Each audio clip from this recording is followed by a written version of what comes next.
Bonjour. Bonjour, dans cette séquence, nous aborderons les différents aspects de la prise en charge des conduites suicidaires.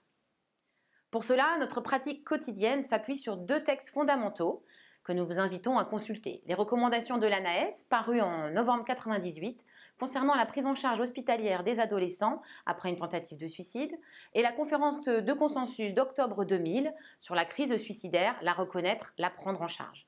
Ces recommandations s'appliquent aux 11-20 ans, voire 25 ans, sachant que la limite d'âge supérieure de l'adolescence est toujours difficile à définir.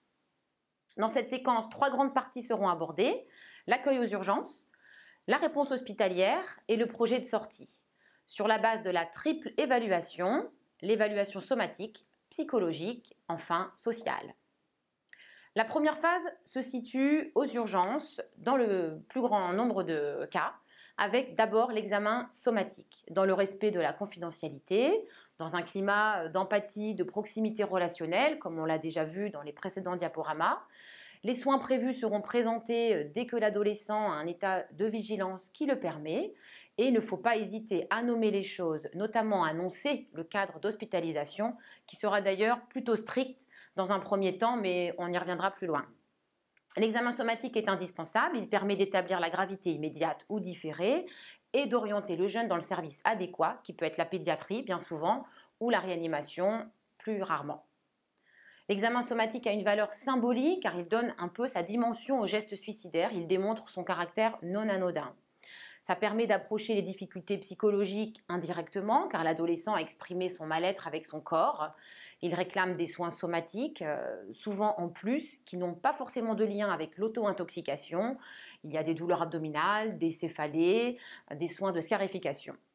L'examen sera renouvelé plusieurs fois et bien sûr, passé l'urgence, dans un second temps, on complétera les aspects nutritionnels, la courbe saturo-pondérale, l'hygiène de vie, la puberté et tout ce qui concerne la vie affective et sexuelle.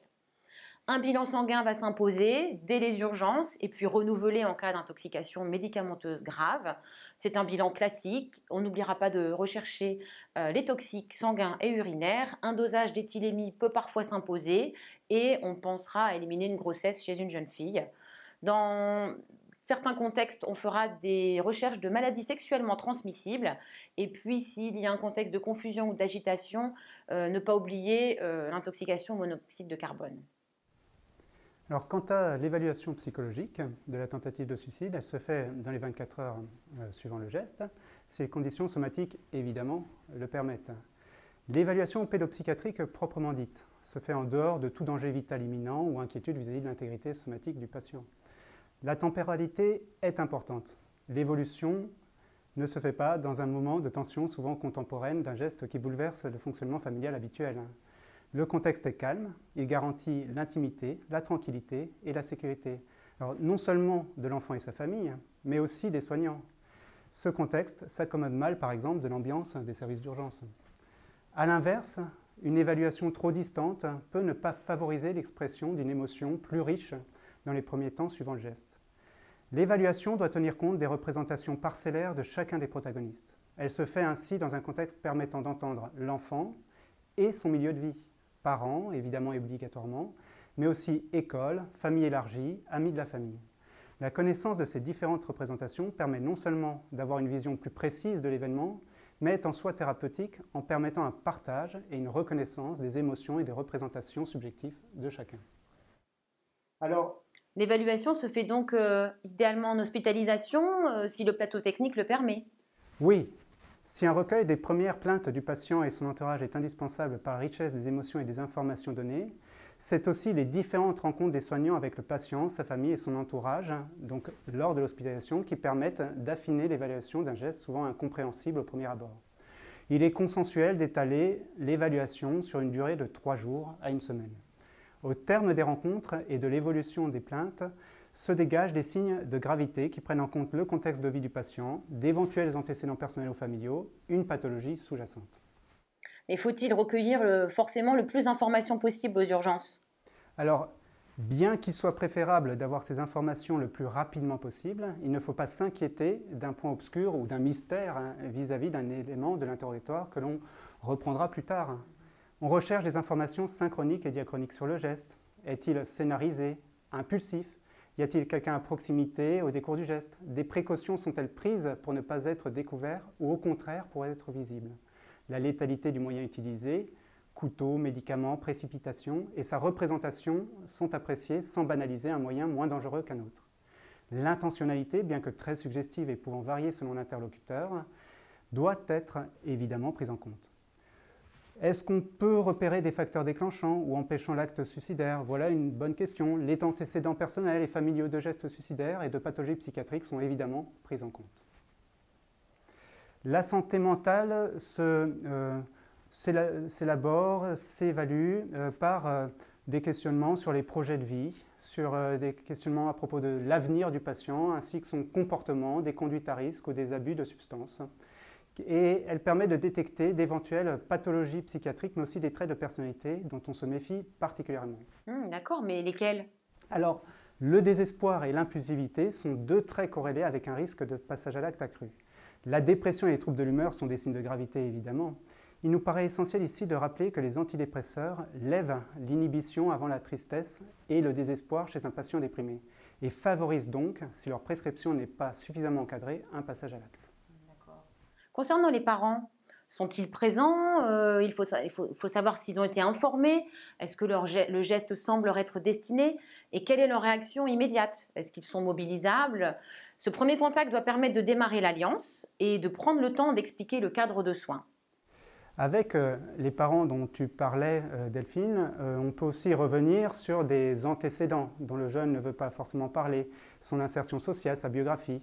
Par rapport à tout cela, les antécédents d'abus sexuels, de maltraitance, de placement et de rupture, mais aussi les grossesses et les IVG, plus rares dans le contexte de l'adolescence, sont des signes d'une fragilité relationnelle et souvent de l'absence d'un entourage suffisamment sécurisant pour l'enfant. Ils sont des signes de gravité et d'une difficulté à s'appuyer sur l'entourage du patient indispensable à sa prise en charge. L'insertion familiale et sociale du jeune est souvent perçue comme favorisant une meilleure évolution en termes de récidive et donc de prise en charge. La qualité de l'entourage scolaire ou amical du jeune permet parfois de surmonter une impression de soutien familial peu satisfaisant. A l'inverse, les relations amicales peuvent souligner la fragilité du milieu de vie du jeune et entrer en compétition avec celui-ci. Il n'est pas rare d'observer que les conflits entre appartenance amicale d'un côté et familiale de l'autre sont souvent les facteurs déclenchants du geste.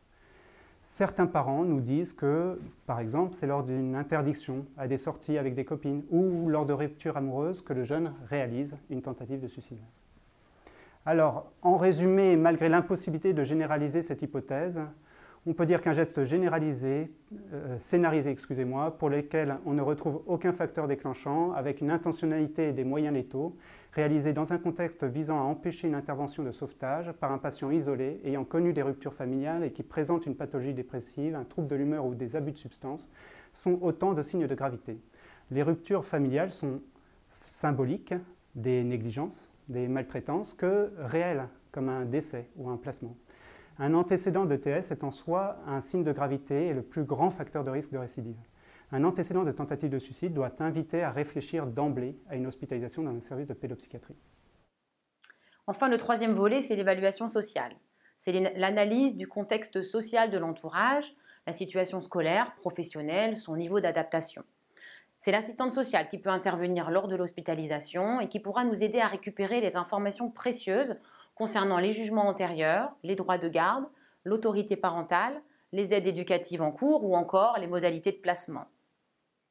La deuxième phase de cette prise en charge se situe en secteur hospitalier, mais finalement, quand faut-il hospitaliser et est-ce qu'on peut faire de l'ambulatoire? L'hospitalisation, d'une durée habituelle de 7 jours, et son plateau technique garantit une évaluation poussée de la situation et de façon indissociable sa prise en charge thérapeutique. Elle permet l'intervention de différents acteurs de soins, puéricultrices, assistantes sociales, enseignants, pédiatres, pédopsychiatres, psychologues, psychomotriciens. L'interaction entre les acteurs et la famille, facilitée par une proximité temporo-spatiale, permet une construction soignante, relationnelle, autour de l'enfant et sa famille, sur lesquels ils peuvent s'appuyer dans le remaniement interactionnel, intra- et extrafamilial imposé par l'événement suicidaire. Certaines équipes, toutefois, ne possédant pas de plateau technique hospitalier, permettant cette co-construction, ont d'aussi beaux résultats en termes de prévention et de récidive lors de prise en charge ambulatoire.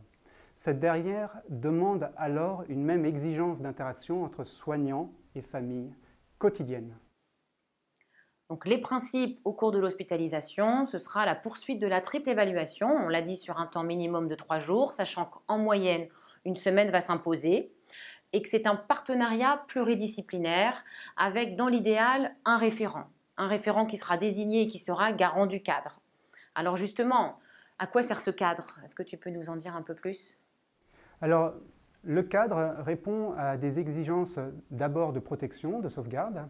Le jeune est mis hors de danger par les soins adaptés qui lui sont proposés. Cette exigence de protection est trop souvent perçue par la famille comme une désignation implicite de son influence toxique. Oui, comme le jeune a fait un geste dans sa famille, donc on l'exclut. Voilà.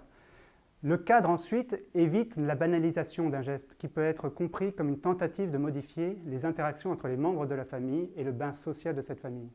Le geste suicidaire, par la critique sociale qui en est faite, à l'hôpital par exemple, est non seulement respecté, mais aussi permet d'exposer, d'adresser une question qui ne peut se dire autrement.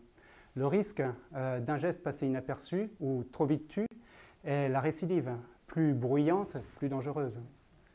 Le cadre, enfin, permet de dédramatiser une situation qui peut, loin de relancer le processus évolutif de la famille, au contraire l'engager à se replier sur elle-même et entraîner une rupture avec les institutions sociales permettant ce processus. Oui, comme avec l'école, comme les gens disent, notre fille a tenté de se suicider, nous devons la surveiller en permanence, donc elle ne peut plus aller à l'école. Voilà, outre des rencontres avec les soignants dont le nursing est bienveillant et respectueux, le cadre permet des interactions du jeune avec d'autres pairs et sa famille, avec une médiatisation plutôt contrôlée. Ces relations vont apporter des informations permettant l'évaluation fine du geste. La vertu thérapeutique est toujours présente du cadre. En effet, les familles souvent traversées par des tensions, des angoisses, qu'il convient évidemment d'explorer, se retrouvent à l'hôpital lors de moments sereins et dont le caractère éphémère dans le temps permet souvent de ne pas engager les membres dans des schémas de culpabilisation auto-entretenus. Oui, ça les dégage et ils peuvent dire c'est pas parce que je suis une mauvaise mère ou une mauvaise fille que je suis à l'hôpital et que nous devons nous séparer, mais c'est parce que les médecins nous l'ont recommandé. Voilà, exactement. Donc en résumé, le cadre est thérapeutique et informatif, mais indissociablement. Il permet l'interaction du jeune, de la famille, de la sphère soignante, et des sphères sociales élargies, comme l'enseignement, le système judiciaire. Le cadre hospitalier est aussi varié que les équipes hospitalières qui s'engagent auprès du patient et sa famille. Cependant, il existe des invariants. Déjà, il doit être clairement signifié. Il doit ensuite éviter les contradictions qui sont cependant parfois inévitables lors de changements de service de soins, par exemple. Il engage les parents ou les référents éducatifs dans les soins. Et puis enfin, il ne met pas en péril les lois sociales habituelles, c'est-à-dire les prises en charge judiciaires, la hiérarchisation des soignants. Vient le temps ensuite de préparer la sortie et puis le suivi ultérieur qui sera la troisième phase de cette prise en charge. Alors la sortie n'est pas anodine et pas systématiquement positive. Elle peut être synonyme d'appréhension pour l'adolescent ou sa famille. Elle sera bien sûr adaptée à chaque cas et il faudra prendre soin au préalable d'établir les liens avec les intervenants qui prendront le relais à l'extérieur. Ça conditionne la qualité du suivi, l'alliance de l'adolescent et de sa famille, et puis ça permet de limiter le risque de récidive. Donc, les conditions de sortie simples, peut-être simplistes, mais qui fixent les idées, peuvent être expliquées aux gens. Le patient doit être hors de danger. Il n'y a pas de signe indiquant une récidive à la sortie du patient, évidemment. Ensuite, on pourrait dire qu'il doit exister une compréhension du geste, au moins une compréhension minimale partagée. Tout le monde doit être rassuré. Et puis enfin, il existe un projet de soins. Donc voilà, merci de votre attention. Et puis nous vous donnons un rendez-vous dans le prochain MOOC, celui de la prévention. À bientôt. À bientôt.